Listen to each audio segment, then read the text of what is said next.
Hey guys welcome to Vijay academy YouTube channel रे आज आम डिस्कसन करवा बीएससी पिलामानंक पई उद्दिष्ट बीएससी बईटा understanding the constitution the understanding the constitution of India रो हैला देखो यूनिट 1 रो गोटे टॉपिकटा अछि कोन ना तफसिलभुक्त निर्धारित अंचल संविधान रो दशम भाग शेड्यूल एरिया पार्ट एक्स संविधान रो थिबा शेड्यूल एरिया बा पार्ट 10 रो जहाँ सब अच्छी आम एटारे डिस्कसन करवा देख अच्छे कौन ना भारतर जनजातीय बा आदिवासी आंदोलन ट्राइबल मुवमेंट स्वरूप जनजाति इतिहास को आलोचना कले भारतीय सभ्यतार जनजातीय अंत संपर्क पूर्णांग चित्र मिलता है से वर्तमान आदिवासी मानकर प्राचीनतम वंशधर बोली विश्वास कराए चार गोटी मूर्ख वर्ग एवं संस्कृतिर जनजातिर उद्भव होती प्रथमतः ऑस्ट्रो एशियाटिक वर्ग मुंडा खासी निकोबरिक कलह आदि जनजातीय द्वारा प्रतिनिधि पाउछि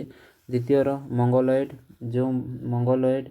वर्ग जो मानकर तिब्बतीय भाषा व्यवहार करी हिमालयर पाददेश बास करती एवं यही वर्ग नागा बाड़ो कुकी चिन्स आदि जनजाति द्वारा प्रतिनिधि पाई तृतीयतः द्राविड़ीय भाषा व्यवहार करते वर्गर जो मैंने मालर ओराव गंड खंड आदि जनजातिर प्रतिनिधित्व करती चतुर्थतः आर्य वर्ग जो मानकर वर्तमान मुंडा सांताल जनजाति द्वारा प्रतिनिधि पाउछंती मध्ययुग आरंभ पर्यंत जनजाति निजर स्वतंत्र बजाय रखिते किंतु षोडश शताब्दी शेष भाग में मुसलमान शासक मैंने शोषण अत्याचार कले छटनागपुर नाग वंशी राजा जी कि ओराह और मुंडा मानकर मुख्य थिले एक छोट मालगुजार रे परिणत करा प्रक्रिया एक अंशविशेष अटे पश्चिम भारत में भिल माने मराठा आक्रमणकारी द्वारा अत्याचारित होते यह समय बहुसंख्यक भिल को इस्लाम धर्म दीक्षित कर धर्मांतरण प्रक्रिया आरंभ कर शासक गोष्ठीर यह उत्पीड़न विरोध में छोट छोट विद्रोह देखागला 1780 ख्रीष्टाब्द 1800 ख्रीष्टाब्द मध्य अनेक भिल विद्रोह संगठित होता भारतर गंडा मान जबलपुर निकट में गरहटारे निजर राजवंश प्रतिष्ठा करते मोगल और मराठा द्वारा अधिकृत हो निजर सार्वभौम हरइले उत्तर पश्चिम भारतर बनराज माने मोगल सेनाबाहिनी आक्रमण शिकार ये दक्षिण भारत को पलायन करते मोगल माने दक्षिण भारतर अधिकार करने बनजार मान दाक्षिणात्य मालभूमि अंचल बस स्थापन करते जहाँफल उत्तर दक्षिण भारतर व्यवस्था संपर्क प्रतिष्ठित है मोट उपरे आधुनिक भारतर जनजाति मानक मुसलमान एवं देशीय शासक मान द्वारा अत्याचारित हो छोट बड़ मोट छोट विद्रोह टिया कराइले सेगुड़िकर विशेष सफलता पाइपार नाला आधुनिक समय इंग्रेज शासक मैंने प्रथम चटनागपुर प्रवेश समय जनजाति मानकर तीव्र प्रतिरोध सम्मुखीन होते जंगल उपर जनजाति संपूर्ण अधिकार करुँ संकुचित कर कौन शक्तिशाली जेकोसी प्रयास को से ग्रहण कर एवं विद्रोहर सूत्रपात होते जमी मालिकर अत्यधिक खजना दाबी महाजन मान शासन आदि कारण 1782 ख्रीष्टाब्द एवं 1832 ख्रीष्टाब्द मध्य अनेक छोट बड़ विद्रोह संगठित होते यह मध्य 1787 रु 1830 मध्य बंग प्रदेश संगठित पाइक विद्रोह अन्यतम सेपरी पाइक विद्रोह अन्यतम सेपरी 1831 रु 1832 ख्रीष्टाब्द प्रमुख कल्ल आंदोलन इंग्रेज शासकों प्रति एक बड़ विपद सृष्टि करता सेपरी 1840 मसीह कंद और 1854 मसीह सांताल आंदोलन 1869 रु 1870 मध्य धानबाद विद्रोह आदि से पर्यायर मुख्य जनजाति आंदोलन स्वरूप परिणत होफल इंग्रेज सरकार को विच्छिन्नतावादी नीति पॉलिसी ऑफ आइसोलेशन आरंभ कर जनजाति आंदोलन को दमन करते 1847 तफसिलभुक्त जिला आईन गृहीत हो कार्यपालिका को व्यापक क्षमता दिज्व सत्वे 1887 मसीह सरदारी विद्रोह 1895 मसीह बिरहा विद्रोह 1914 ख्रीष्टाब्द निजर स्वतंत्रता बजाय रखा जन 1814 तन भगत आंदोलन मुंड टेकी यापर गांधीजी नेतृत्व संगठित जातीय आंदोलन निज स्वतंत्रता बजाय रखा जनजाति मैंने सामिल होते ब्रिटिश शासन समय जनजाति कल्याण नाम ख्रीष्ट धर्म से दीक्षित कराइबार अनेक उद्यम सफल होता धर्मांतरण पर जनजाति दुईटी गोष्ठी परिणत होता यथा ଜନଜାତି ଓ ଖ୍ରୀଷ୍ଟିଆନ ଜନଜାତି। ଦ୍ୱିତୀୟ ପ୍ରକାର ଜନଜାତି ଉନ୍ନତି, ଶିକ୍ଷା, ସ୍ୱାସ୍ଥ୍ୟ ସୁଯୋଗ ପାଇବା ଫଳରେ ଉଭୟ ଜନଜାତି ମଧ୍ୟରେ ବିବାଦ ସୃଷ୍ଟି ହୋଇଥିଲା। କିନ୍ତୁ ସ୍ୱାଧୀନତା ଆନ୍ଦୋଳନ ସମୟରେ ସମାଜବାଦୀ ସମାଜସେବକ ଜନଜାତି ଅଞ୍ଚଳରେ ପ୍ରବେଶ କରି ଜାତୀୟ ଆନ୍ଦୋଳନ ଭିତ୍ତିଭୂମି ସୁଦୃଢ଼ କରିଥିଲେ। ଟକର ବାବାଙ୍କ ଭିଲ୍ ସେବାମଣ୍ଡଳ ଗାନ୍ଧୀଜୀଙ୍କ ନେତୃତ୍ୱରେ ଜାତୀୟ ସ୍ୱାଧୀନତା ଆନ୍ଦୋଳନକୁ ପୂର୍ଣ୍ଣ ପ୍ରାଣରେ ସମର୍ଥନ ଓ ସହଯୋଗ କରିଥିଲେ। 1947 ମସିହାରେ ସ୍ୱାଧୀନତା ପ୍ରାପ୍ତି ପରେ ଆଦିବାସୀମାନଙ୍କର ଆଦି ପ୍ରାପ୍ତି ପରେ ଭାରତୀୟ ଆଦିମ ଜାତି ସେବକ ସଂଘ ପରି ଅନେକ ସର୍ବଭାରତୀୟ ଜନଜାତି ସଂଗଠନ ସ୍ଥାପନ କରି ଜନଜାତି କଲ୍ୟାଣ ପାଇଁ କାର୍ଯ୍ୟ ଆରମ୍ଭ କରିଥିଲେ। ସମ୍ବିଧାନର 44 ଧାରାରେ ଜନଜାତି ସ୍ୱତନ୍ତ୍ର ଯତ୍ନ ପାଇଁ ବ୍ୟବସ୍ଥା କରାଯାଇଛି। ବିଭିନ୍ନ ବାର୍ଷିକ ପଞ୍ଚବାର୍ଷିକ ଯୋଜନା ଦ୍ୱାରା ଜନଜାତି ଉନ୍ନୟନ ପାଇଁ ବିଧିବଦ୍ଧ କାର୍ଯ୍ୟକ୍ରମ କରାଯାଇଛି। ଜାତୀୟ ମହାସ୍ରୋତରେ ସେମାନଙ୍କୁ ସାମିଲ କରାଇବା ପାଇଁ ଯତ୍ନବାନ ପ୍ରଚେଷ୍ଟା କରାଯାଇଛି। ପ୍ରାଚୀନ ଭାରତୀୟ ଜନଜାତିମାନଙ୍କ ମଧ୍ୟରେ ସାମାଜିକ ଆନ୍ଦୋଳନ ମୁଖ୍ୟତଃ ଧର୍ମ ପରିବର୍ତ୍ତନ, ଜଙ୍ଗଲ ଉପରେ ପ୍ରାଧାନ୍ୟ ହ୍ରାସ, ମହାଜନର ଶୋଷଣ ଆଦି ଉପରେ ଆଧାରିତ। ଏଗୁଡ଼ିକ ପ୍ରତିକ୍ରିୟାଶୀଳ ବିପ୍ଳବଧର୍ମୀ ଥିଲା। ସ୍ୱାଧୀନତା ପରେ ଭାରତର ଜନଜାତିମାନ ଆନ୍ଦୋଳନକୁ ମୁଖ୍ୟତଃ 3 ଶ୍ରେଣୀରେ ବିଭକ୍ତ କରାଯାଇଛି। ଯେମିତିକି ପ୍ରଥମ ରହିଲା ସାନ୍ତାଳ ଶ୍ରେଣୀର ଶୋଷଣ ନୀତି ଆନ୍ଦୋଳନ, ଦ୍ୱିତୀୟରେ ରହିଲା ମଧ୍ୟପ୍ରଦେଶର ଗୋଣ୍ଡ, ଆନ୍ଧ୍ରପ୍ରଦେଶର ମାହାର ଶ୍ରେଣୀର ଅର୍ଥନୈତିକ ଦୁରବସ୍ଥା ଜନିତ ଶୋଷଣ, ଆଉ 3 ନମ୍ବର ହେଉଛି ବାଗ ଓ ମିଜୋ ବିଚ୍ଛିନ୍ନତାବାଦୀ ଆନ୍ଦୋଳନ। ଭାରତର ଜନଜାତିମାନ ଆନ୍ଦୋଳନକୁ ଏହାର ପୃଷ୍ଠଭୂମି ଓ ଦୃଷ୍ଟିକୋଣ ଦୃଷ୍ଟିରୁ ମୁଖ୍ୟତଃ 4ଟି ଶ୍ରେଣୀରେ ବିଭକ୍ତ କରାଯାଇଛି। ଯେମିତିକି 1 ହେଉଛି ଅର୍ଥନୈତିକ ସ୍ୱତନ୍ତ୍ରତା, ଅଟୋନମି ଚାହୁଁଥିବା ସ୍ୱତନ୍ତ୍ର ରାଜ୍ୟ ପାଇଁ ଦାବି କରୁଥିବା ଆନ୍ଦୋଳନର ଉଦାହରଣ ସ୍ୱରୂପ ନାଗା, ମିଜୋ, ଝାଡ଼ଖଣ୍ଡ ଆନ୍ଦୋଳନ। ଦ୍ୱିତୀୟ ହେଉଛି କୃଷି ସ୍ୱାର୍ଥ ସଂରକ୍ଷଣ ଜନିତ ଆନ୍ଦୋଳନ। ତୃତୀୟ ହେଉଛି ଜଙ୍ଗଲ ସ୍ୱାର୍ଥ ସଂରକ୍ଷଣ ଜନିତ ଆନ୍ଦୋଳନ। ଚତୁର୍ଥ ହେଉଛି ସାମାଜିକ, ଧାର୍ମିକ କିମ୍ବା ସାମାଜିକ ସାଂସ୍କୃତିକ ଆନ୍ଦୋଳନ। ଉଦାହରଣ ରାଜସ୍ଥାନ, ମଧ୍ୟପ୍ରଦେଶ ଭିଲମାନଙ୍କ ମଧ୍ୟରେ ସଂଗଠିତ ଭଗତ ଆନ୍ଦୋଳନ, ସାନ୍ତାଳମାନଙ୍କ ମଧ୍ୟରେ ରାଜନାଥ ମୁର୍ମୁଙ୍କ ଆନ୍ଦୋଳନ। ଏଗୁଡ଼ିକ ପ୍ରାୟତଃ ସଂସ୍କାରଧର୍ମୀ ଆନ୍ଦୋଳନ ଅଟେ। ସୁରଜିତ ସିହ୍ନା 4 ପ୍ରକାର ଜନଜାତି ଆନ୍ଦୋଳନ ସମ୍ପର୍କରେ ସୂଚନା ଦେଇଛନ୍ତି। ଯେମିତିକି ପ୍ରଥମ ହେଉଛି ବ୍ରିଟିଶ ଶାସନ ସମୟରେ ଅଷ୍ଟାଦଶ ଓ ଊନବିଂଶ ଶତାବ୍ଦୀରେ ଜାତି ତତ୍ତ୍ୱଭିତ୍ତିକ ବିଦ୍ରୋହ ଆନ୍ଦୋଳନ, ଯେମିତିକି ମୁଣ୍ଡା ମାନଙ୍କର ବିର୍ସା ଆନ୍ଦୋଳନ। ସେହିପରି 1832ରେ କଲ ବିଦ୍ରୋହ, 1857 ମସିହାରେ ସାନ୍ତାଳ ବିଦ୍ରୋହ, 1880ରେ ନାଗା ବିଦ୍ରୋହ। ସେକେଣ୍ଡରେ କ'ଣ ଉଚ୍ଚ ହିନ୍ଦୁ ଜାତିପଦ ଦାବି କରି ସଂସ୍କାରବାଦୀ ଆନ୍ଦୋଳନ, ଯେମିତିକି ଓରାଓ ମାନଙ୍କ ମଧ୍ୟରେ ଭଗତ ଆନ୍ଦୋଳନ, ଭୂମିମାନଙ୍କ ମଧ୍ୟରେ ବୈଷ୍ଣବମାନଙ୍କ ଆନ୍ଦୋଳନ, ସାନ୍ତାଳମାନଙ୍କ ମଧ୍ୟରେ ଖେର ଆନ୍ଦୋଳନ। 3 ନମ୍ବର ପଏଣ୍ଟରେ କ'ଣ ଅଛି ସ୍ୱାଧୀନତାର ଭାରତୀୟ ସଂଘୀୟ ବ୍ୟବସ୍ଥା ମଧ୍ୟରେ ସ୍ୱତନ୍ତ୍ର ଆଦିବାସୀ ରାଜ୍ୟ ସ୍ଥାପନ ପାଇଁ ରାଜନୈତିକ ଆନ୍ଦୋଳନ, ଯେମିତିକି ଛୋଟନାଗପୁର, ଓଡ଼ିଶାରେ ଝାଡ଼ଖଣ୍ଡ ଆନ୍ଦୋଳନ, ଆସାମରେ ହିଲ୍ ରାଜ୍ୟ ଆନ୍ଦୋଳନ, ମଧ୍ୟପ୍ରଦେଶର ଆଦିବାସୀ ଆନ୍ଦୋଳନ। 4ର୍ଥ ନମ୍ବର ପଏଣ୍ଟ କ'ଣ କୃଷି ଏବଂ ବିଶୃଙ୍ଖଳ ଜନିତ ପରିସ୍ଥିତି ବିଚ୍ଛିନ୍ନତା ଦାବି ପାଇଁ ଆନ୍ଦୋଳନ, ଯେମିତିକି ନକ୍ସଲବାଦୀ ଆନ୍ଦୋଳନ କେବେ ହେଇଥିଲା ନା 1967 ମସିହାରେ ହେଇଥିଲା। ସେପରି ବିର୍ସା ଦଳ ଆନ୍ଦୋଳନ କେବେ ହେଇଥିଲା 1968ରୁ 1969 ମଧ୍ୟରେ ଆନ୍ଦୋଳନ ହେଇଥିଲା। ଆଉ 1948 ମସିହା ଖ୍ରୀଷ୍ଟାବ୍ଦରେ ଆରମ୍ଭ ହୋଇଥିବା 1972 ମସିହାରେ ନିର୍ବାଚିତ ସରକାର ପ୍ରତିଷ୍ଠା ପରେ ସମାପ୍ତ ହୋଇଥିବା ନାଗା ବିଦ୍ରୋହଠାରୁ ଆରମ୍ଭ କରି ମିଜୋ ଆନ୍ଦୋଳନ ପର୍ଯ୍ୟନ୍ତ, ଯାହା ମେଘାଳୟ ରାଜ୍ୟ 1970 ଖ୍ରୀଷ୍ଟାବ୍ଦରେ ପ୍ରତିଷ୍ଠା ହୋଇ ସମାପ୍ତ ହୋଇଥିଲା। ଏବଂ କୃଷି ଓ ଜଙ୍ଗଲ ଭିତ୍ତିକ ମଧ୍ୟ ପ୍ରଦେଶ ବିଲ୍ ଓ ଗଣ୍ଡମାନଙ୍କ ବିଦ୍ରୋହଠାରୁ ଆରମ୍ଭ କରି ବିହାର ଓ ପଶ୍ଚିମବଙ୍ଗ, ଓଡ଼ିଶା ଓ ଅନ୍ୟାନ୍ୟ ପ୍ରଦେଶମାନଙ୍କ ସଂଗଠିତ ନକ୍ସଲବାଦୀ ଆନ୍ଦୋଳନ ପର୍ଯ୍ୟନ୍ତ ସମସ୍ତ ଜନଜାତି ଆନ୍ଦୋଳନକୁ ବିଶ୍ଳେଷଣ କଲେ ସମସ୍ତ ଆନ୍ଦୋଳନ ଅତ୍ୟାଚାର ଓ ଅସମାନତା, ଅନଗ୍ରସରତା ଓ ସରକାରୀ ଅବହେଳାର ଶିକାର। ଦାରିଦ୍ର୍ୟ 3 ନମ୍ବର ପଏଣ୍ଟ କ'ଣ ଦାରିଦ୍ର୍ୟ, କ୍ଷୁଧା, ବେକାରୀ, ରୋଜଗାର ଆଦି ଆର୍ଥିକ ଦୁରବସ୍ଥା ଆଦି ମୂଳଦୁଆ ଉପରେ ଆଧାରିତ କରି ହେଇଥିବାର ପ୍ରମାଣ ମିଳେ। ଜଙ୍ଗଲ ଉପରେ ନିଜର ସାର୍ବଭୌମତ୍ୱ ଥିବାର ଦାବି କରି ଅଣ ଆଦିବାସୀମାନଙ୍କ ହସ୍ତକ୍ଷେପ ଓ ସରକାରୀ ଜଳର ନିୟନ୍ତ୍ରଣ ବିରୋଧରେ ଆଦିବାସୀ ଆନ୍ଦୋଳନ ସଂଗଠିତ ହେଉଛି। ଏହି ଆନ୍ଦୋଳନ ଜନଜାତୀୟ ନେତୃତ୍ୱ ସୃଷ୍ଟି କରିଥାଏ। ଏହି ନେତାମାନେ ଉପଜାତୀୟତାବାଦୀ ପ୍ରଭାବିତ ହୋଇଥାନ୍ତି। ନେତାମାନଙ୍କ ଅନ୍ୟାନ୍ୟ ରାଜନୈତିକ ଦଳ ସହିତ ସମନ୍ୱୟ ରକ୍ଷା କରି ନିଜର ସ୍ୱାର୍ଥ ହାସଲ କରିବାର କାର୍ଯ୍ୟ କରନ୍ତି। ଏହି ନେତାମାନେ ବିଶେଷ ଶିକ୍ଷିତ ନହେଲେ ମଧ୍ୟ ବ୍ୟାପକ ଧାର୍ମିକ, ରାଜନୈତିକ, ଅର୍ଥନୈତିକ, ସାମାଜିକ ମତବାଦ ଉପରେ ବିଶ୍ୱାସ ସ୍ଥାପନ କରିଥାନ୍ତି।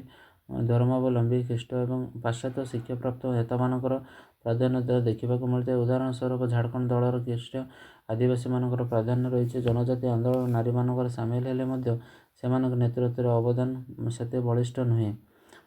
ଏବେ ଦେଖିବା ଆମେ ଜନଜାତି ଆନ୍ଦୋଳନର ପ୍ରଭାବ। ବ୍ରିଟିଶ ଶାସନ ସମୟରେ ଶିକ୍ଷାର ପ୍ରସାର, ଉତ୍ତମ ସ୍ୱାସ୍ଥ୍ୟ ସେବା ବ୍ୟବସ୍ଥାର ପ୍ରତିଶ୍ରୁତି ଦେଇ ଖ୍ରୀଷ୍ଟ ଧର୍ମ ଲୋକମାନଙ୍କର ଆଦିବାସୀମାନଙ୍କୁ ଖ୍ରୀଷ୍ଟ ଧର୍ମରେ ଦୀକ୍ଷିତ କରିବାରେ ସଫଳ ଉଦ୍ୟମ କରିଥିଲେ। ଏହି ସମୟରେ ଉପନିବେଶବାଦୀ ଜାତିଗତ ଅନ୍ଧବିଶ୍ୱାସ, କୁସଂସ୍କାର, ଦାରିଦ୍ର୍ୟ, ଅଶିକ୍ଷିତତା, ନିଃସଙ୍ଗତା ଆଦିର ଶିକାର ହୋଇ ଜନଜାତିମାନଙ୍କ ଆନ୍ଦୋଳନ ଠିଆ କରାଇଥିଲେ ମଧ୍ୟ ଏହା ସରକାରଙ୍କ ସହଜରେ ଦମନ କରାଯାଇ ପାରୁଥିଲା। ସ୍ୱାଧୀନତା ହାସଲ ପରେ ଗାନ୍ଧିଜୀ ଟକର ବାବାଙ୍କ ନେତୃତ୍ୱରେ ଜନଜାତି ରୂପାନ୍ତରୀକରଣ ପ୍ରକ୍ରିୟା, ଆଦିବାସୀ କଲ୍ୟାଣ ପାଇଁ ଅନେକ ଗ୍ରହଣ ବ୍ୟବସ୍ଥା କରାଗଲା। ଜନଜାତି ଅସନ୍ତୋଷ ଆନ୍ଦୋଳନର ପ୍ରଭାବ ଯୋଗୁଁ ସରକାରୀ ନୀତି ଓ କାର୍ଯ୍ୟକ୍ରମ ନିମ୍ନଲିଖିତ ପରିବର୍ତ୍ତନ ଦେଖାଯାଇଛି। ଯେମିତିକି ପ୍ରଥମ ହେଉଛି କ'ଣ? ସଂଖ୍ୟାଧିକରଣ ପରମ୍ପରା ସଂସ୍କୃତିକୁ ଆଦିବାସୀ ପରମ୍ପରା ସଂସ୍କୃତି ଉପରେ ଲଦି ନ ଯାଇ ଏହାର ସ୍ୱତନ୍ତ୍ରତା ବ୍ୟବସ୍ଥା କରିବା। 2 ହେଉଛି ଜମି ଓ ଜଙ୍ଗଲ ଉପରେ ଜନଜାତିର ସରକାର ପ୍ରତି ସମ୍ମାନ ପ୍ରଦର୍ଶନ।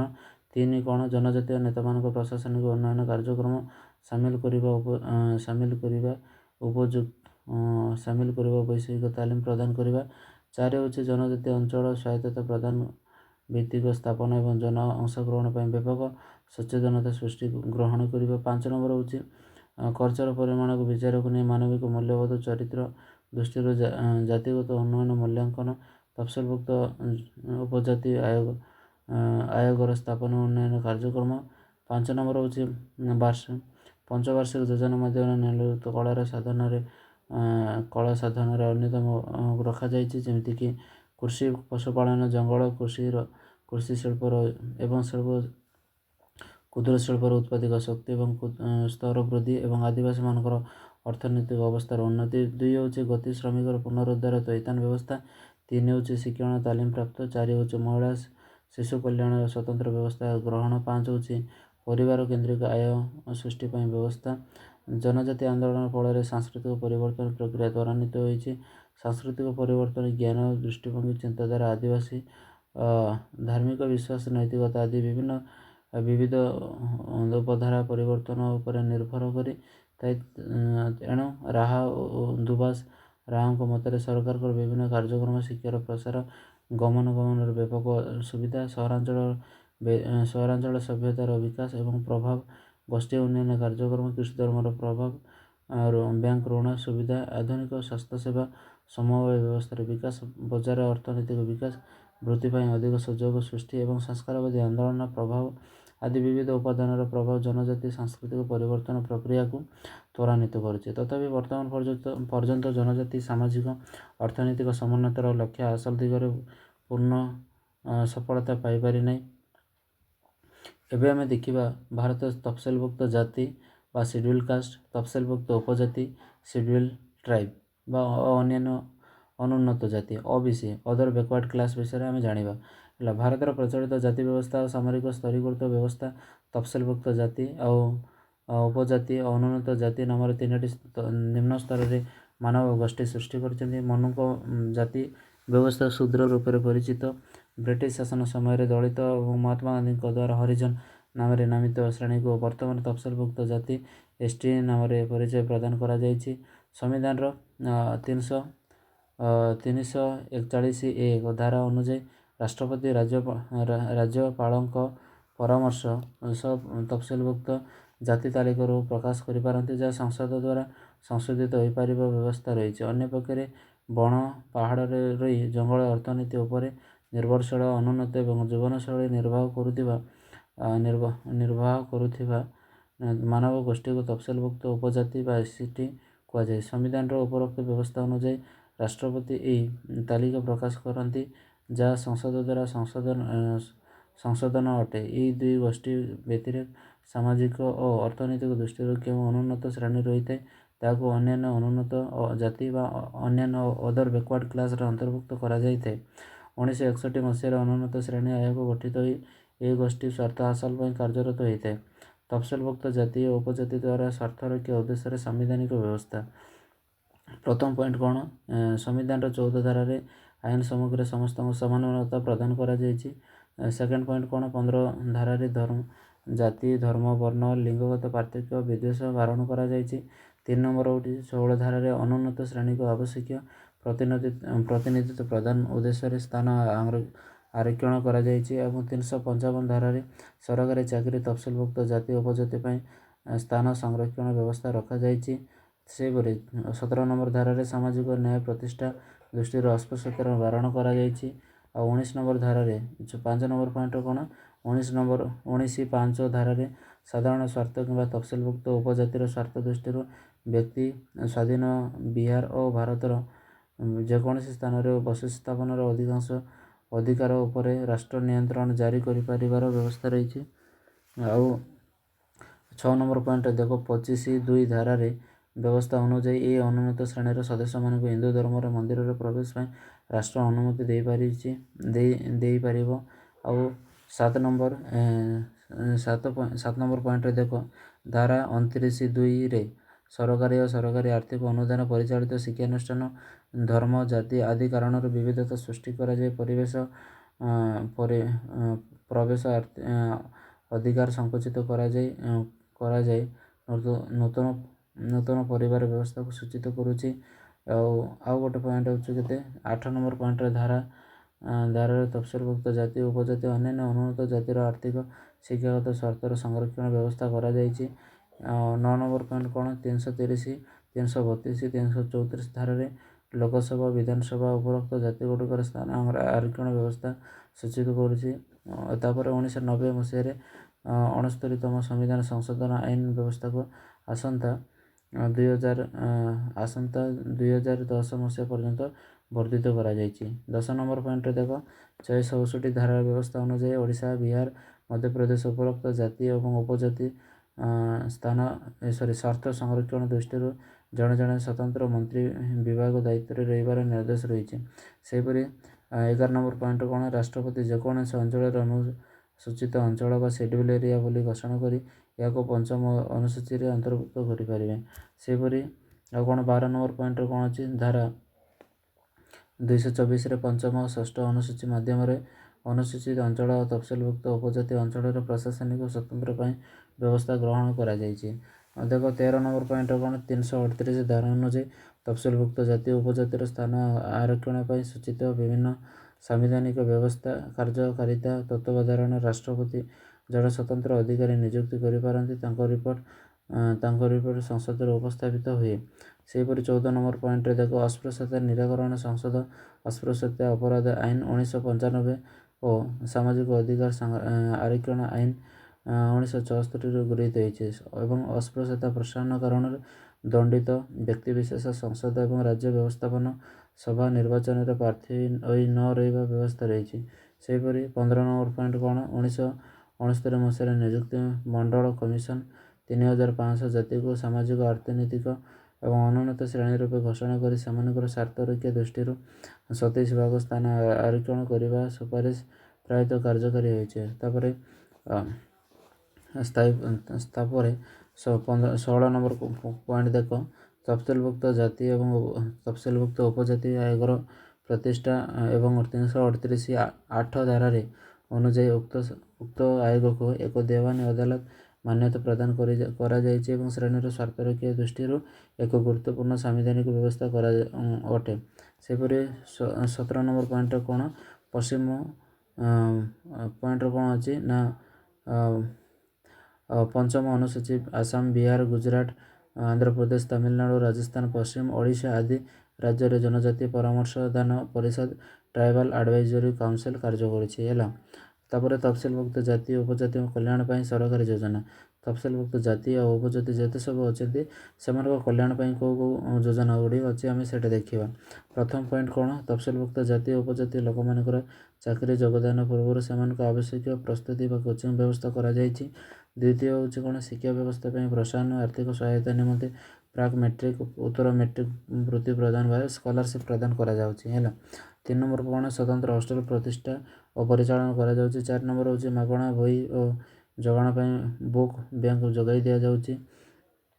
ସେହିପରି ତାପରେ 3 ନମ୍ବର ପାଞ୍ଚ ନମ୍ବର କ'ଣ ତଫସିଲଭୁକ୍ତ ଜାତି ଓ ଉପଜାତି ପାଇଁ ସ୍ୱତନ୍ତ୍ର ଆର୍ଥିକ ଋଣ ପ୍ରଦାନ କରାଯାଇଛି। 6 ନମ୍ବର ହେଉଛି ପଞ୍ଚବାର୍ଷିକ ଯୋଜନା ମାଧ୍ୟମରେ ସମନ୍ୱିତ ବିକାଶ ଯୋଜନାର କାର୍ଯ୍ୟକାରିତା ହୋଇଛି। 7 ନମ୍ବର ହେଉଛି ଜନଜାତୀୟ ଗବେଷଣା ପ୍ରତିଷ୍ଠାନ ମାଧ୍ୟମରେ ସମ୍ପୃକ୍ତ ଜାତିର କଲ୍ୟାଣ ଏବଂ ଉପଯୋଜନା ପ୍ରସ୍ତୁତି ରିପୋର୍ଟ ଉପସ୍ଥାପନା କାର୍ଯ୍ୟକ୍ରମ ତତ୍ତ୍ୱାବଧାନ ବ୍ୟବସ୍ଥା କରାଯାଇଛି। ତ ଏହା ଥିଲା ସେହି ସବୁ ସ୍କିମ୍ ଉପରେ। ଏବେ ଆମେ ଦେଖିବା ସରକାରୀ ଯୋଜନା ସହିତ ତଫସିଲଭୁକ୍ତ ଜାତି ଜନଜାତି କଲ୍ୟାଣ କ୍ଷେତ୍ରରେ ବିଭିନ୍ନ ସରକାରୀ ସଂଗଠନର ଭୂମିକା ଗୁରୁତ୍ୱପୂର୍ଣ୍ଣ ରହିଛି।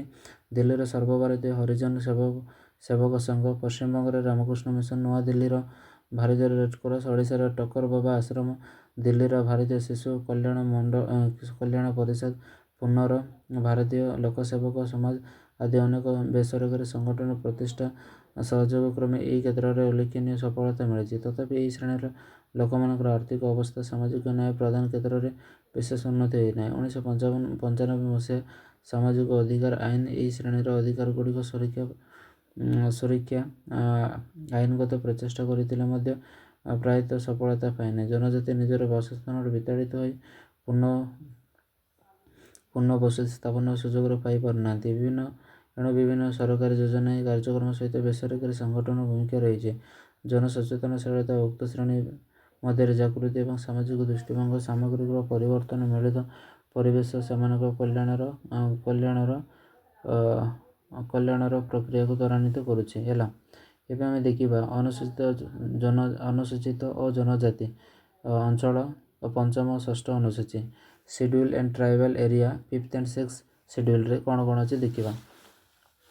ତ ଭାରତର ରାଷ୍ଟ୍ର ସଂଘବାଦ ଏକ ବିଶେଷ ଦିଗ ହେଉଛି ଅନୁସୂଚିତ ଓ ଜନଜାତି ଅଞ୍ଚଳରେ ପ୍ରଶାସନ ଓ ନିୟନ୍ତ୍ରଣ। ଭାରତର ସମ୍ବିଧାନର 244 ବହୁତ ଇମ୍ପୋର୍ଟାଣ୍ଟ ହେଲା 244(1) ଧାରା ଅନୁଯାୟୀ ଆସାମ, ମେଘାଳୟ, ତ୍ରିପୁରା, ମିଜୋରାମ ବ୍ୟତୀତ ଯେକୌଣସି ରାଜ୍ୟରେ ଅନୁସୂଚିତ ଅଞ୍ଚଳ ବା ସିଡ୍ୟୁଲ୍ ଏରିଆରେ ଅନୁସୂଚିତ ଜନଜାତିମାନଙ୍କ ବା ସିଡ୍ୟୁଲ୍ ଟ୍ରାଇବ୍ସର ପ୍ରଶାସନ ନିମନ୍ତେ ସମ୍ବିଧାନର ପଞ୍ଚମ ଅନୁସୂଚୀ 5th ସିଡ୍ୟୁଲ୍ର ଅନ୍ତର୍ଗତ ସ୍ୱତନ୍ତ୍ର ବ୍ୟବସ୍ଥାଗୁଡ଼ିକ ପ୍ରୟୋଗ ହେବ। ଯେମିତିକି ଆଉ ଗୋଟେ କ'ଣ 244(2)ରେ ଯେମିତିକି ଧାରା ଅନୁଯାୟୀ ଯେମିତିକି ଆସାମ, ମେଘାଳୟ, ତ୍ରିପୁରା, ମିଜୋରାମ ରାଜ୍ୟଗୁଡ଼ିକରେ ଆଦିବାସୀ ଅଞ୍ଚଳମାନଙ୍କ ଯେମିତିକି ଟ୍ରାଇବାଲ୍ ଏରିଆ ଶାସନ ନିମନ୍ତେ ସମ୍ବିଧାନର ଷଷ୍ଠ ଅନୁସୂଚୀ 6th ସିଡ୍ୟୁଲ୍ର ଅନ୍ତର୍ଗତ ବିଶେଷ ବ୍ୟବସ୍ଥା ସ୍ଥାନ ଲାଗୁ ହେବ। ପଞ୍ଚମ ଅନୁସୂଚୀ ଚାରିଗୋଟି ଭାଗ ଯେମିତିକି ପାର୍ଟ ଏ, ପାର୍ଟ ବି, ପାର୍ଟ ସି, ପାର୍ଟ ଭି, ଏ ବି ସି ଡି ପାର୍ଟ 4 ଭାଗରେ ବିଭକ୍ତ କରାଯାଇଛି। ପ୍ରଥମ ଭାଗ ରହିଛି ସାର୍ବଜନୀନ ଜେନେରାଲ ବ୍ୟବସ୍ଥା ଯଥା ବାକ୍ୟ ଇଣ୍ଟରପ୍ରିଟେସନ୍ ଅନୁସୂଚିତ ଅଞ୍ଚଳରେ ରାଜ୍ୟର କାର୍ଯ୍ୟପାଳିକ କ୍ଷମତା ଏବଂ ସେହି ଅଞ୍ଚଳରେ ଶାସନ ସମ୍ପର୍କୀୟ ରାଷ୍ଟ୍ରପତିଙ୍କ ରାଜ୍ୟପାଳଙ୍କ ବିବରଣୀ। ଦ୍ୱିତୀୟ ଭାଗରେ ରହିଛି ଜନଜାତି ଉପଦେଷ୍ଟା ପରିଷଦ ଟ୍ରାଇବାଲ୍ ଆଡ଼ଭାଇଜରୀ କାଉନସିଲ୍ ଏବଂ ଅନୁସୂଚିତ ଅଞ୍ଚଳ ନିମନ୍ତେ ଆଇନ। ଆଉ ତୃତୀୟ ଭାଗରେ ଅନୁସୂଚିତ ଲୋକମାନଙ୍କର ସମ୍ପର୍କୀୟ ସୂଚନା ଥିଲାବେଳେ ଚତୁର୍ଥ ତଥା ଶେଷ ଭାଗରେ ଅନୁସୂଚିତ ସଂଶୋଧନ ବିଷୟରେ ବର୍ଣ୍ଣନା କରାଯାଇଛି। ଉପରବର୍ଣ୍ଣିତ ସୂଚନା ଥିଲାବେଳେ ଚତୁର୍ଥ ତଥା ଶେଷ ଭାଗ ଅନୁଯାୟୀ ସଂଶୋଧନ ବିଷୟ ବର୍ଣ୍ଣନା କରାଯାଇଛି। ଉପରବର୍ଣ୍ଣିତ ଉତ୍ତର ପୂର୍ବାଞ୍ଚଳ 4ଟି ରାଜ୍ୟ ବ୍ୟତୀତ ଯେକୌଣସି ରାଜ୍ୟର ଅନୁସୂଚିତ ଅଞ୍ଚଳରେ ଉପରୋକ୍ତ ସମ୍ପୃକ୍ତ ରାଜ୍ୟର କାର୍ଯ୍ୟକାଳ କ୍ଷମତା ଏକ୍ଜିକ୍ୟୁଟିଭ୍ ପାୱାର ରହିବ। ତେବେ ସେହି ଅଞ୍ଚଳଗୁଡ଼ିକରେ ଶାସନ ସମ୍ପର୍କରେ ନିର୍ଦ୍ଦେଶ ଜାରି ରହିବା ନିମନ୍ତେ କେନ୍ଦ୍ର ସରକାର କାର୍ଯ୍ୟପାଳକ କ୍ଷମତାର ସମ୍ପ୍ରସାରଣ ହୋଇପାରିବ। ସମ୍ପୃକ୍ତ ରାଜ୍ୟର ରାଜ୍ୟପାଳ ନିଜର ଅନୁସୂଚିତ ଲୋକମାନଙ୍କ ମଧ୍ୟରେ ରାଷ୍ଟ୍ରପତି ବାର୍ଷିକ ବିବରଣୀ ପ୍ରଦାନ କରିବେ। ରାଷ୍ଟ୍ରପତି ଚାହିଁଲେ ଅନ୍ୟ ସମୟରେ ମଧ୍ୟ ସେ ବିବରଣୀ ପ୍ରଦାନ କରିବେ। ଅନୁସୂଚିତ ଅଞ୍ଚଳରେ ଥିବା ପ୍ରତ୍ୟେକ ରାଜ୍ୟ ଗୋଟିଏ ଜନଜାତି ଉପଦେଷ୍ଟା ପରିଷଦ ରହିବ। ରାଷ୍ଟ୍ରପତି ଚାହିଁଲେ ଯେଉଁ ରାଜ୍ୟରେ ଏପରି ଅଞ୍ଚଳ ନାହିଁ ମାତ୍ର ଜନଜାତି ଅଛନ୍ତି ସେଠାରେ ମଧ୍ୟ ଏପରି ପରିଷଦ ରହିବ। ଏହି ପରିଷଦର ସଦସ୍ୟ ସଂଖ୍ୟା 20ରୁ ଅଧିକ ହେବା ନେଇ ପାଖାପାଖି 3/4 ସଦସ୍ୟ ରାଜ୍ୟ ବିଧାନସଭାରେ ଥିବା ଅନୁସୂଚିତ ଜନଜାତି ବର୍ଗର ପ୍ରତିନିଧି ହେବେ। ଯଦି ବିଧାନସଭାରେ ସେହି ବର୍ଗର ଆବଶ୍ୟକ ସଂଖ୍ୟକ ସଦସ୍ୟ ନଥିବେ ତେବେ ସେହି ବର୍ଗର ବାହାରେ ବ୍ୟକ୍ତିବିଶେଷ ସଦସ୍ୟ ଥିବେ। ରାଜ୍ୟର ଅନୁସୂଚିତ ଜନଜାତିମାନଙ୍କର କଲ୍ୟାଣ ଅଗ୍ରଗତି ଉଦ୍ଦେଶ୍ୟରେ ରାଜ୍ୟପାଳ ଦ୍ୱାରା ପରିଷଦର ବିଚାର ନିମନ୍ତେ ପ୍ରେରିତ ବିଷୟଗୁଡ଼ିକ ଉପରେ ପରାମର୍ଶ ଦେବା ପରିଷଦର କର୍ତ୍ତବ୍ୟ ଅଟେ। ପରିଷଦର ସଦସ୍ୟ ସଂଖ୍ୟା ଏବଂ ସେମାନଙ୍କ ସହ ସେମାନଙ୍କ ସହ ତାହାର ଅଧ୍ୟକ୍ଷ ଏବଂ ଅଧିକାର ଏବଂ ସେବକମାନଙ୍କର ନିଯୁକ୍ତି ଓ ପ୍ରଣାଳୀ ଏବଂ ସଭ୍ୟ ପରିଚାଳନା ତାହାର ସାଧାରଣ ପ୍ରକ୍ରିୟା ଏବଂ ଅନ୍ୟ ସମସ୍ତ ଆନୁଷଙ୍ଗିକ ବିଷୟ ନିର୍ଦ୍ଧାରଣ ଏବଂ ନିୟନ୍ତ୍ରଣ ଉପରେ ରାଜ୍ୟପାଳ ନିୟମ ପ୍ରଣୟନ କରିପାରିବେ। ସମ୍ବିଧାନ କୌଣସି ବ୍ୟବସ୍ଥା ଥିବା ସତ୍ତ୍ୱେ ରାଜ୍ୟପାଳ ଚାହିଁଲେ ସରକାରୀ ବିଜ୍ଞତା ପବ୍ଲିକ୍ ନୋଟିଫିକେସନ୍ ମାଧ୍ୟମରେ ସଂସଦ ଓ ରାଜ୍ୟ ବ୍ୟବସ୍ଥାରେ ଏକ ନିର୍ଦ୍ଦିଷ୍ଟ ଆଇନ ରାଜ୍ୟର ଗୋଟିଏ ଅନୁସୂଚିତ ଅଞ୍ଚଳ ବା ତାହାର କୌଣସି ଅଂଶବିଶେଷ ନିମନ୍ତେ ଲାଗୁ ହେବ ନାହିଁ ତା ନିର୍ଦ୍ଦେଶ ଦେଇପାରିବେ, ଯାହା ପଛିଲା ତାରିଖରେ ଲାଗୁ ହୋଇପାରିବ। ସମ୍ପୃକ୍ତ ଆଇନର ଯେକୌଣସି ବିଷୟକୁ ବାଦ ଦେଲେ ଅଥବା ସଂଶୋଧନ ସହିତ ଲାଗୁ କରିବା ନିମନ୍ତେ ବି ରାଜ୍ୟପାଳ ନିର୍ଦ୍ଦେଶ ଦେଇପାରନ୍ତି। ବିଜ୍ଞପ୍ତିରେ ସ୍ପଷ୍ଟ କରିପାରିବେ। ଏକ ଅନୁସୂଚିତ ଅଞ୍ଚଳରେ ଶାନ୍ତି ଓ ସୁଶାସନ ପ୍ରତିଷ୍ଠା ନିମନ୍ତେ ରାଜ୍ୟପାଳ କେତେକ ନିୟମ ଏବଂ ତିଆରି କରିପାରିବେ ଏବଂ ସେଠାକାର ଅନୁସୂଚିତ ଜାତି ST ଏବଂ ସେମାନଙ୍କ ଦ୍ୱାରା ଜମି ହସ୍ତାନ୍ତରଣ ନିଷିଦ୍ଧ କଟକଣା କରିବା, ସେହି ବର୍ଗର ଲୋକମାନଙ୍କୁ ଜମି ଆବଣ୍ଟନ ନିୟନ୍ତ୍ରଣ କରିବା, ସେମାନଙ୍କୁ ଋଣ ଦେଉଥିବା ମହାଜନ କାରବାରକୁ ନିୟନ୍ତ୍ରଣ କରିବା ଇତ୍ୟାଦି। ରାଜ୍ୟରେ ଯଦି ଜନଜାତି ଉପଦେଷ୍ଟା ପରିଷଦ ଥାଏ, ତେବେ ରାଜ୍ୟପାଳ ଏପରି ବିନିମୟ ତିଆରି କରିବା ବେଳେ ତା ସହ ପରାମର୍ଶ ଦେବାକୁ ବାଧ୍ୟ ଅଟନ୍ତି। ଏହିପରି ବିନିମୟ ତିଆରି କରିବା ସଙ୍ଗେ ସଙ୍ଗେ ରାଷ୍ଟ୍ରପତି ନିକଟରେ ପ୍ରେରଣ କରାଯିବ। ତାଙ୍କ ସମ୍ମତି ପାଇବା ପର୍ଯ୍ୟନ୍ତ ତାହାର କୌଣସି ପ୍ରଭାବ ରହିବ ନାହିଁ।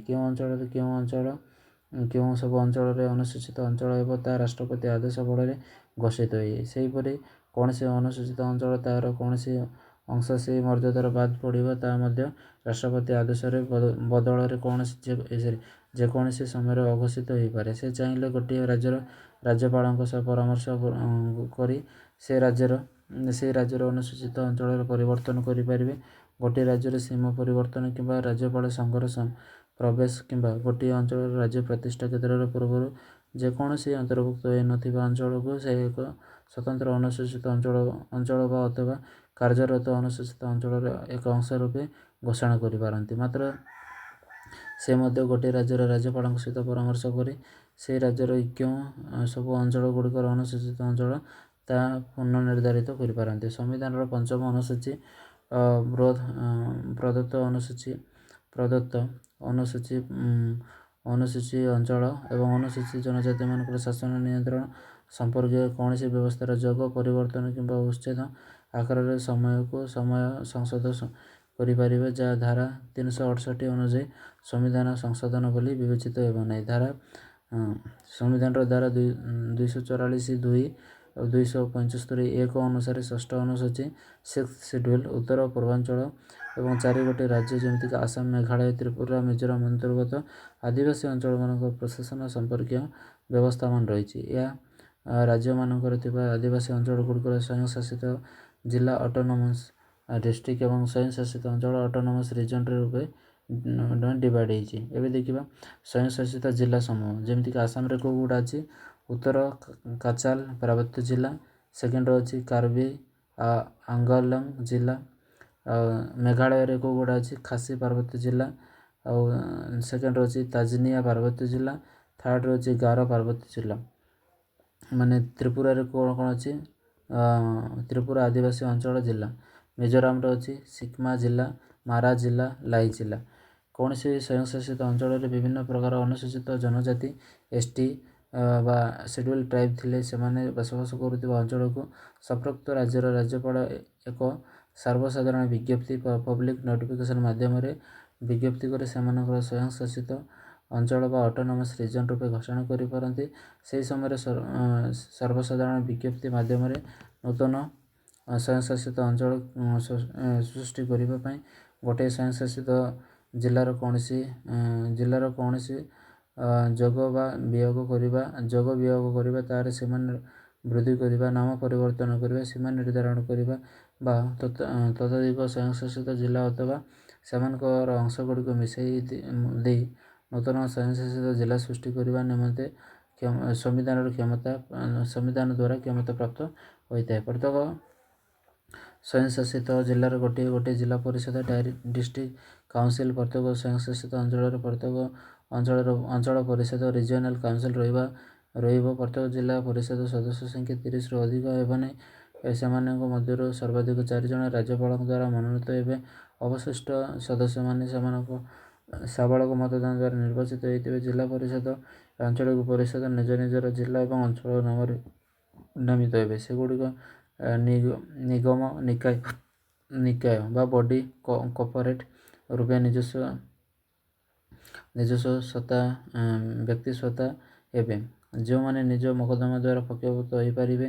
ଗୋଟିଏ ରାଜ୍ୟର ବ୍ୟାପକ ରାଜ୍ୟ ସେହି ଜିଲ୍ଲା ପରିଷଦ ଆଞ୍ଚଳିକ ପରିଷଦ ଗୁଡ଼ିକର ପ୍ରଥମ ଗଠନ, ଆସନ ଆବଣ୍ଟନ, ନିର୍ବାଚନ ମଣ୍ଡଳୀ ସୀମା ନିର୍ଦ୍ଧାରଣ, ଭୋଟ ଦାନ, ପ୍ରାର୍ଥୀଙ୍କର ଯୋଗ୍ୟତା, ନିର୍ବାଚନ ନାମାବଳୀ ପ୍ରସ୍ତୁତି, ଗୃହର କାର୍ଯ୍ୟ ପରିଚାଳନା ଏବଂ ପ୍ରକ୍ରିୟା ଆଦି ସମ୍ପର୍କରେ ନିୟମ ରହିଛି। ପ୍ରଥମ ଗଠନ ପରେ ଜିଲ୍ଲା ପରିଷଦ ଆଞ୍ଚଳିକ ପରିଷଦର ନିଜେ ନିୟମ ପ୍ରଣୟନ କରନ୍ତି, ଯାହା ସେମାନଙ୍କର ଅନୁମୋଦନ ସାପେକ୍ଷ ଜିଲ୍ଲା ପରିଷଦ ନିର୍ବାଚିତ ଲୋକମାନଙ୍କର ସ୍ୱାଭାବିକ କାର୍ଯ୍ୟକାଳ 5 ବର୍ଷ, ଯାହା ପରିଷଦର ପ୍ରଥମ ବୈଠକ ଦିବସରେ ଗଣନା କରାଯାଇଥାଏ।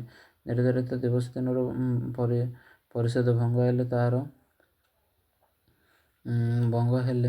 ତାହାର କାର୍ଯ୍ୟକାଳ କମିଯାଏ। ସେହିପରି ଜରୁରୀ ପରିସ୍ଥିତି ଜାରି ଥିବା ସମୟରେ ଏହାର କାର୍ଯ୍ୟକାଳ ଥରକୁ 1 ବର୍ଷ ଲେଖାଏଁ ବୃଦ୍ଧି ହୋଇଥାଏ, ଯାହା ଉଠିଯିବା ପରେ ସର୍ବାଧିକ 6 ମାସ ପର୍ଯ୍ୟନ୍ତ ବଳବତ୍ତର ରହିଥାଏ। ମନୋନୀତ ସଦସ୍ୟମାନଙ୍କ କାର୍ଯ୍ୟକାଳ ରାଜ୍ୟପାଳଙ୍କ ସନ୍ତୋଷ ପରେ ନିର୍ଭର ହୋଇଥାଏ। ସେହିପରି ଆଞ୍ଚଳିକ ପରିଷଦ ସଦସ୍ୟମାନଙ୍କ କାର୍ଯ୍ୟକାଳ ରାଜ୍ୟପାଳ ସ୍ଥିର କରିଥାନ୍ତି। ଜିଲ୍ଲା ପରିଷଦ ଆଞ୍ଚଳିକ ପରିଷଦର କେତେକ ବିଷୟରେ ଆଇନ ପ୍ରଣୟନ କରିବା ନିମନ୍ତେ କ୍ଷମତା ପ୍ରାପ୍ତ ହୋଇଛି। ସେଗୁଡ଼ିକ ହେଲା ଅଣସଂରକ୍ଷିତ ଜମି ଆବଣ୍ଟନ, ଦଖଲ କିମ୍ବା ବ୍ୟବହାର, ଯାହା ଗ୍ରାମ ଓ ସହରରେ ବାସିନ୍ଦାମାନଙ୍କ ସ୍ୱାର୍ଥ ଦୃଷ୍ଟିରୁ କୃଷି କାର୍ଯ୍ୟ କରାଯାଇଥାଏ। ସେହିପରି ଚାରଣ, ବାସଗୃହ ଏବଂ ଅଣକୃଷି ଉଦ୍ଦେଶ୍ୟରେ ପ୍ରଦତ୍ତ ହୋଇଥିବା ଅଣକୃଷି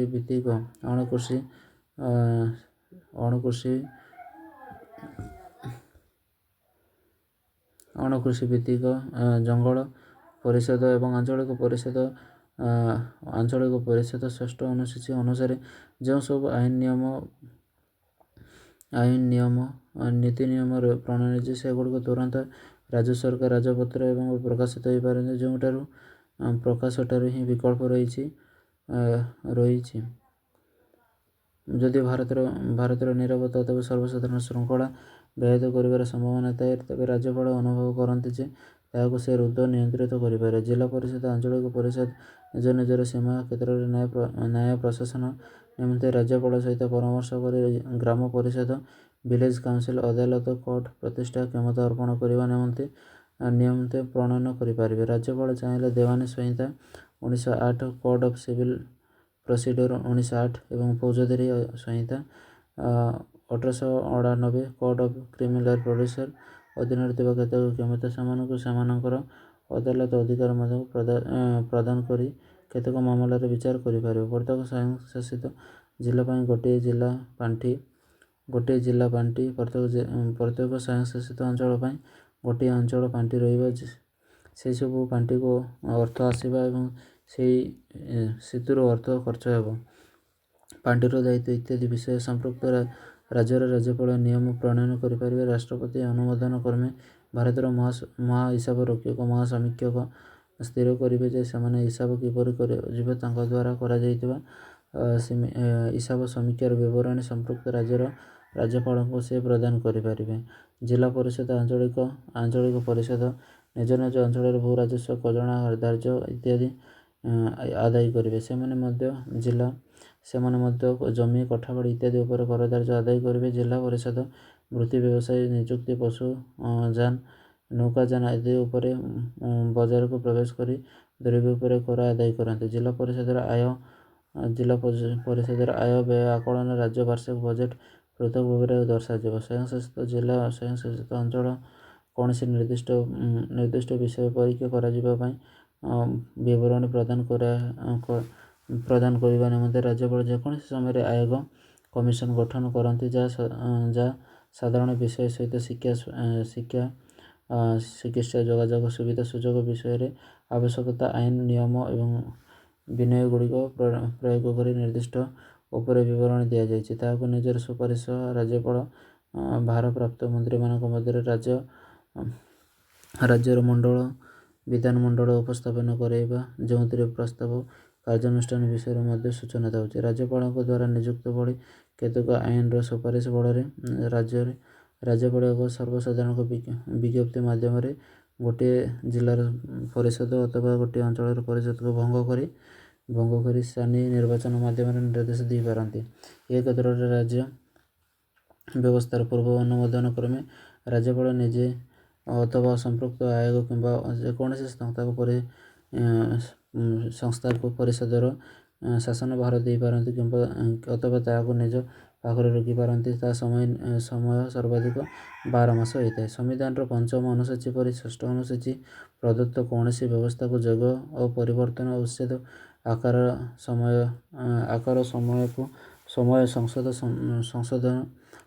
ସଂଶୋଧନ କରିପାରିବ, ଯାହା ଧାରା 368 ଅନୁସାରେ ସମ୍ବିଧାନର ଏକ ସଂଶୋଧନ ବୋଲି ବିବେଚିତ ହେବ ନାହିଁ। ଏବେ ଆମେ ଦେଖିବା ମଡ଼େଲ କ୍ୱେଶ୍ଚିନ୍ ଗୁଡ଼ାକ କ'ଣ ନା ୟୁନିଟ୍ 1ର ମଡ଼େଲ କ୍ୱେଶ୍ଚିନ୍ ଦେଖ। ପ୍ରଥମ କ୍ୱେଶ୍ଚିନ୍ କ'ଣ ଅଛି, ଭାରତୀୟ ସମ୍ବିଧାନର ପ୍ରସ୍ତାବନା କେବେ ଗ୍ରହଣ କରାଯାଇଥିଲା? ଏହାର ଉତ୍ତର ହେବ କେବେ ନା 26 ନଭେମ୍ବର 1949 ମସିହା। ସେକେଣ୍ଡ କ୍ୱେଶ୍ଚିନ୍ ଅଛି, ଭାରତ ହେଉଛି ସ୍ୱାଧୀନ ସମାଜବାଦୀ ଧର୍ମନିରପେକ୍ଷ ଗଣତାନ୍ତ୍ରିକ ଗଣରାଜ୍ୟ। ଏହା କେଉଁଠି ଉଲ୍ଲେଖ୍ୟ? ଏଠାରେ କେଉଁଠି ଉଲ୍ଲେଖ୍ୟ? ଉତ୍ତର ହେବ ପ୍ରସ୍ତାବନା ବା ପ୍ରିଆମ୍ବଲରେ। ଆଉ ଗୋଟେ କ୍ୱେଶ୍ଚିନ୍ ଅଛି, ଧର୍ମନିରପେକ୍ଷ ଶବ୍ଦ ପ୍ରସ୍ତାବନାରେ କେଉଁ ସଂଶୋଧନ ଦ୍ୱାରା ଯୋଡ଼ାଯାଇଥିଲା? ବହୁତ ଇମ୍ପୋର୍ଟାଣ୍ଟ। କେବେ ନା 42ତମ ସଂଶୋଧନ 1974 ମସିହାରେ ହେଲା। 4 ନମ୍ବର ପଏଣ୍ଟ କ'ଣ, ଭାରତୀୟ ସମ୍ବିଧାନର ସଂଘୀୟତାର ସୂତ୍ର କାହାକୁ ପ୍ରେରିତ? ଏହାର ଉତ୍ତର ହେବ କ'ଣ, କାନାଡୀୟ ସଂଘୀୟତା ମାନେ ଫେଡେରାଲ କେଉଁଠୁ ଆସିଛି? ମାନେ କାନାଡ଼ାରୁ ଆସିଛି। ଭାରତ ସମ୍ବିଧାନର ସଂଘୀୟ ଗୁଣର ସ୍ୱରୂପର ସ୍ପଷ୍ଟ ପ୍ରତିବିମ୍ବ କେଉଁଠି ଦେଖାଯାଏ? କେଉଁଠି ଦେଖାଯାଏ ନା 7ମ ଅନୁସୂଚୀ ଯେଉଁ ରହିଲା 3ଟି part, state list, central list, concurrent list ହେଲା। ଆଉ 6 ନମ୍ବର କ୍ୱେଶ୍ଚିନ୍ କ'ଣ, ସଂଘୀୟତାର କେତୋଟି ତାଲିକା ରହିଛି? ଅଛି ଉତ୍ତର ହେଉଛି 3ଟି। କେଉଁ ତାଲିକା? କେନ୍ଦ୍ର ତାଲିକା, ରାଜ୍ୟ ତାଲିକା, ଯୁଗ୍ମ ତାଲିକା ହେଲା। 7 ନମ୍ବର କ୍ୱେଶ୍ଚିନ୍, ଅନୁସୂଚିତ ଅଂଶଗୁଡ଼ିକର ସମ୍ବନ୍ଧୀୟ ବ୍ୟବସ୍ଥା କେଉଁ ସୂଚୀରେ ମାନେ ସୂଚାଯାଇଛି? କେଉଁ ଅନୁସୂଚୀରେ? ନା 5ମ ସୂଚୀରେ। ଅନୁସୂଚିତ ଜାତି ଅନୁସୂଚିତ ଜନଜାତି ପାଇଁ ଆରକ୍ଷଣ କେତେ ବର୍ଷ ପାଇଁ ପ୍ରଥମେ ପ୍ରଦାନ କରାଯାଇଥିଲା? ନା 10 ବର୍ଷ ପାଇଁ। ଏବେ ଦେଖ 9 ନମ୍ବର କ୍ୱେଶ୍ଚିନ୍, ପଞ୍ଚାୟତ ଅନୁସୂଚିତ କଷ୍ଟ ଏକ୍ସପେକ୍ସନ୍ ଆକ୍ଟ ବା ପେସା କେବେ ପାସ୍ ହେଇଥିଲା? 1996। ବହୁତ ଇମ୍ପୋର୍ଟାଣ୍ଟ। ପେସା ଆକ୍ଟ କେବେ ମାନେ ହେଇଥିଲା କେବେ ନା 1996ରେ ହେଲା। ତାପରେ ଓବିସି ଅଦର ବ୍ୟାକୱାର୍ଡ କ୍ଲାସ୍ ପାଇଁ 20% ଆରକ୍ଷଣ କେଉଁ ସମିତିରେ ସୁପାରିଶ କରାଗଲା? ଏ ହେଉଛି ମଣ୍ଡଳ ସମିତି। 11 ନମ୍ବର କ୍ୱେଶ୍ଚିନ୍ ଦେଖ, ଅନୁସୂଚିତ ଅଞ୍ଚଳ ବା ଟ୍ରାଇବାଲ ଆଡଭାଇଜରୀ କାଉନସିଲ ଗଠନ ପାଇଁ କାହା ପାଇଁ ହେଇଥିଲା? ନା ଟ୍ରାଇବାଲ ମାନେ ଓନ୍ଲି ST ଲୋକଙ୍କ ପାଇଁ ହେଲା।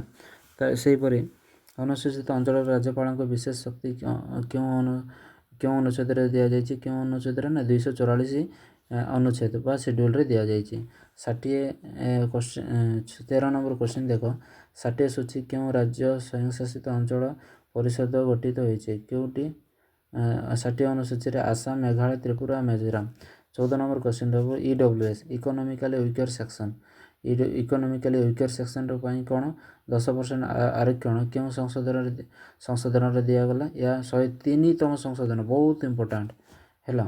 ଆଉ 15 ନମ୍ବର କ୍ୱେଶ୍ଚିନ୍ ଦେଖ, ସମାନତା ଅଧିକାର ରାଇଟ୍ ଟୁ ଇକ୍ୱାଲିଟି ଆରକ୍ଷଣ ସମ୍ବନ୍ଧୀୟ ବ୍ୟବସ୍ଥା କେଉଁ ଧାରାରେ ଦିଆଯାଇଛି? କେଉଁ ଧାରାରେ ଦିଆଯାଇଛି?